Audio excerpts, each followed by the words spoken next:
اب آج ایک تیسری آیت ہم لے رہے ہیں، قل اتعلمون اللہ بدینکم، اے نبی ان سے کہیے کیا تم اللہ کو اپنا دین جتلانا چاہتے ہو، اللہ کو اپنا دین بتانا چاہتے ہو، سکھلانا چاہتے ہو؟ واللہ یعلم ما فی السماوات والارض، حالانکہ اللہ تو جانتا ہے جو کچھ آسمانوں میں ہے اور زمین میں ہے۔ واللہ بکل شیء علیم، اللہ ہر چیز کا علم رکھتا ہے۔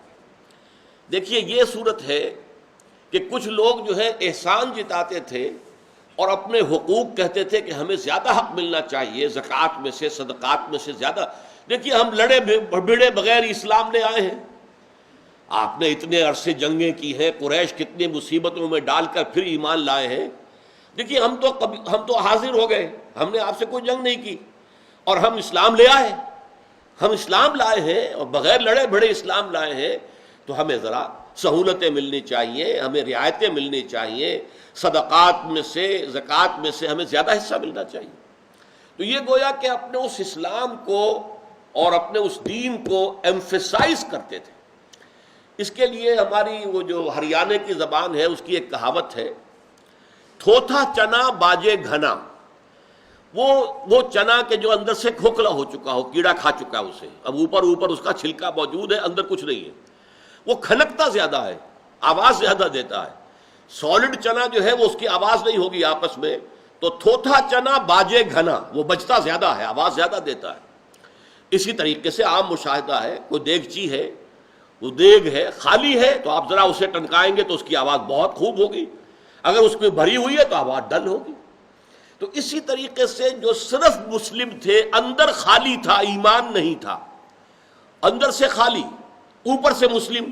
وہ جتاتے تھے ہم اسلام لے آئے، ہم نے دیکھیے کوئی لڑے بھڑے بغیر جو ہے ہم نے سرنڈر کیا ہے، ہم اس طریقے سے ایمان لائے ہیں۔ گویا کہ اس کے پس منظر میں یہ تھا کہ ہمارے ساتھ رعایتیں ہونی چاہیے، ہمارے ساتھ جو ہے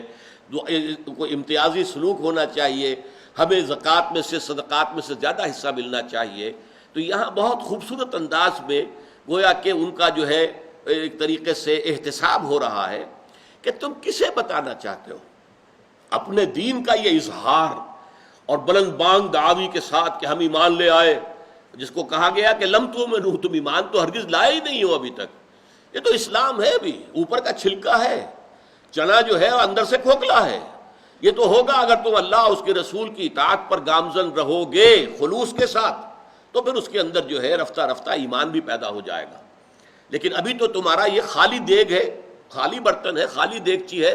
تھوتھا چنا ہے، کھوکھلا چنا ہے، اسی لیے تم بول رہے ہو۔ تو فرمایا قل اتعلمون اللہ بدینکم، کیا تم اللہ کو جتلانا چاہتے ہو، بتانا چاہتے ہو؟ ظاہر بات ہے کہ اسلام اور ایمان کا تعلق تو اصلا اللہ کے ساتھ ہے، دین کا تعلق اللہ کے ساتھ ہے، اور اللہ تعالیٰ جو ہے وہ بے خبر نہیں ہے، جو ایمان لے آیا ہے اللہ جانتا ہے۔ اللہ یہ بھی جانتا ہے کہ اس کے دل میں واقعی ایمان ہے یا نہیں ہے، یا وہ جھوٹ موٹ کو کلمہ شہادت پڑھ رہا ہے، یا وہ دھوکہ دینے کے لیے کلمہ شہادت پڑھ رہا ہے، یا وہ ایک رو کے اندر شامل ہو کر پورا قبیلہ ایمان لا رہا۔ چلو بھئی اب میں بھی کیا کروں گا، اپنے بھائی بندوں سے علیحدہ تو نہیں رہ سکتے،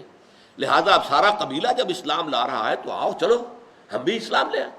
تو جو اس کیفیت کے ساتھ اسلام لائے، ان کے دلوں میں ایمان نہیں تھا، وہ اپنے اسلام کا، ایمان کا، دین کا، تقوی کا ذرا زیادہ زور شور کے ساتھ جو ہے وہ اظہار کرتے تھے۔ تو ان کا ذکر اس آیت میں ہے، قل اتعلمون اللہ بدینکم، کیا اللہ پر جتلانا چاہتے ہو اپنا دین؟ اب یہاں اسلام اور ایمان دونوں اصطلاحات کو چھوڑ کر دین کی اصطلاح آ گئی کہ ایمان اور اسلام کی بنیاد پر ایک نظام قائم ہوتا ہے، بلکہ اسلام جو ہے وہ نظام کو قائم کرتا ہے، ایمان تو اس کی روح ہے، لیکن اصل میں جو اسلام ہے اس کی بنیاد پر نظام قائم ہوتا ہے۔ جیسا کہ میں نے آپ کو بتایا کہ اگر ریاست قائم ہوگی تو اس کا شہری کون ہوگا؟ مسلمان۔ ہمیں یہ حق حاصل نہیں ہے کہ ہم تحقیق کریں کہ وہ واقعی مسلمان ہے کہ نہیں ہے، اس کے عمل کیسے، نہیں، جب تک کفریہ کوئی فعل سرزد نہ ہو جائے، جب تک کہ مفتی یہ فتویٰ نہ دے دے کہ یہ کافر ہو گیا، اسلام کے دائرے سے نکل گیا، یہ قادیانی ہو گیا، اب یہ غیر مسلم ہے، اس کو بعد تو معاملہ علیحدہ ہو جائے گا۔ لیکن گناہ گار ہو، فاسق ہو، فاجر ہو، لیکن ہو مسلمان، تو اس کے سارے حقوق شہریت برقرار، اور وہ مسلمان معاشرے کا ایک رکن ہے، مسلمانوں کا سب معاملہ اس کے ساتھ کیا جائے گا۔ تو یہ نظام جو قائم ہوتا ہے، دین، یہ اسلام کی بنیاد پر ہوتا ہے۔ اسی لیے فرمایا قل اتعلمون اللہ بدینکم، کیا تم اللہ پر جتلانا چاہتے ہو اپنا دین، اللہ کو بتانا چاہتے ہو، سکھانا چاہتے ہو، پڑھانا چاہتے ہو؟ واللہ یعلم ما فی السماوات و ما فی الارض، اور اللہ تعالیٰ تو جانتا ہے جو کچھ کے آسمانوں میں ہے اور زمین میں ہے۔ واللہ بکل شیء علیم، اللہ تو ہر چیز کا علم رکھتا ہے، کوئی شے جو ہے اس کے علم کے دائرے سے باہر نہیں ہے۔ تمہارے دلوں میں ایمان ہے تو اللہ کے علم میں ہے۔ میں نے آپ کو وہ حدیث کئی دفعہ سنائی ہے، ان اللہ لا ينظر الى صورکم ولا الى اموالکم ولکن ينظر الى قلوبکم والى اعمالکم۔ اللہ تعالیٰ تمہاری صورتوں کو نہیں دیکھتا، کوئی حبشی ہے، کالا کلوٹا ہے، کوئی سرخ و سفید، اللہ کو ان سے کوئی بحث نہیں ہے۔ اللہ نے بنایا ہے، جس کو چاہا کالا بنا دیا، جس کو چاہا گورا بنا دیا، تو اللہ تمہاری صورتوں کو نہیں دیکھتا۔ کسی کو نقش و نگار بڑے اچھے دے دیے جو کہ بڑے دل آویز ہیں، دیدہ زیب ہیں، کسی کے بڑے بوڑھے قسم کے نقش و نگار ہیں، یہ چیزیں اللہ کے نگاہ میں ان کی کوئی حیثیت نہیں، یہ تو گیون ہے انسان کے لیے، اس میں انسان کا کوئی اپنا دخل نہیں ہے، کوئی اکتساب نہیں ہے، کوئی اپنا فیصلہ نہیں، کوئی اپنا چوائس نہیں۔ تو اللہ تعالیٰ تمہاری صورتوں کو نہیں دیکھتا اور اموال کو بھی نہیں دیکھتا، اور اموال کا سارا جو تعلق ہے وہ اس دنیا کی زندگی سے۔ وَلَٰكِن يَنظُرُ إِلَىٰ قُلُوبِكُمْ، وہ تو دیکھتا ہے تمہارے دلوں کو، دلوں میں کتنا کچھ یقین اور ایمان ہے، دلوں میں کتنا کچھ اللہ کی محبت ہے، دلوں میں کتنی کچھ اللہ کے رسول کی محبت ہے، دلوں میں کتنی کچھ آرزو ہے شہادت کی، موت کی، یہ اللہ تعالیٰ جانتا ہے۔ وہ تو تمہارے دلوں کو دیکھتا ہے اور تمہارے اعمال کو دیکھتا ہے، جس کی بنیاد پر اگر ایمان ہوگا تو پھر تمہارے اعمال تلیں گے، ایمان ہی نہیں ہوگا تو اعمال کا کوئی تول نہیں ہے، پھر اعمال کی پھر کوئی حیثیت ہی نہیں۔ ایمان نہیں ہے تو سیدھے جہنم میں، البتہ ایمان ہے تو اعمال تولے جائیں گے، نیکی کے اور بدی کے۔ ان میں اگر بدی کا پلڑا بھاری ہوا تو عارضی طور پر جہنم میں جانا ہوگا۔ جیسے کہ دھوبی جو ہے وہ پٹخ پٹخ کے کپڑوں کو اس کا میل نکالتا ہے، اور آپ کو معلوم ہے کہ پہلے سخت گرم پانی کے اندر جو ہے یہ سارا کام کیوں ہو رہا ہے؟ تو جہنم ان لوگوں کے لیے گویا کہ دھوبی گھاٹ ہوگا کہ پٹخ پٹخ کر ان کو سزائیں دے کر ان کے گناہ کے اثرات جو ہیں وہ زائل کیے جائیں گے، پھر انہیں جنت میں داخل کر دیا جائے گا۔ اگر ایمان تھا، اگر تصدیق بالقلب اور یقینی ایمان ہے ہی نہیں سرے سے، تو سیدھے جہنم، چاہے دنیا میں وہ مسلمانوں کا لیڈر شمار ہوتا ہو، بہت بڑا قائد شمار ہوتا ہو، کچھ بھی ہو، چاہے وہ مفتی اعظم قرار پاتا ہو، لیکن نہیں، اگر ایمان نہیں ہے تو پھر سیدھا جہنم میں جائے گا۔ جیسے کہ میں نے حدیث آپ کو سنائی، ایک مجاہد جو اللہ کی راہ میں شہید ہو گیا، لیکن یہ کہ اللہ فرمائے گا کہ تم کہتے ہو کہ تم نے میرے لیے جنگ کی تھی، کذب تھا، تم نے جھوٹ بولا، تم نے جنگ اس لیے کی تھی کہ کہا جائے جریون، بھئی بڑا بہادر ہے، کیا کہنے اس کے، تو وہ کہا جا چکا قد قیل، اب تمہارے لیے یہاں کچھ نہیں، اور فرشتے اوندا منہ اس کو گھسیٹ کر جہنم میں جھونک دیں گے۔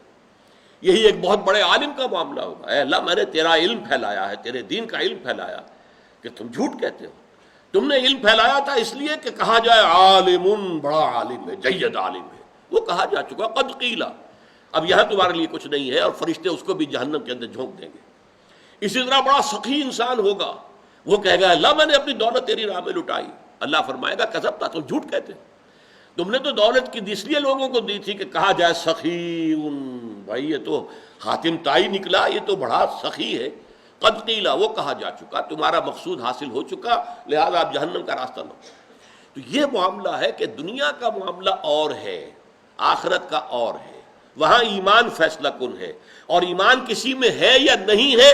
یہ اللہ کی نگاہوں سے اوجھل نہیں۔ واللہ بکل شیء علیم، اللہ تو ہر چیز کا علم رکھنے والا ہے۔ بارک اللہ لی ولکم فی القرآن العظیم ونفعنی وإیاکم بالآیات والذکر الحکیم۔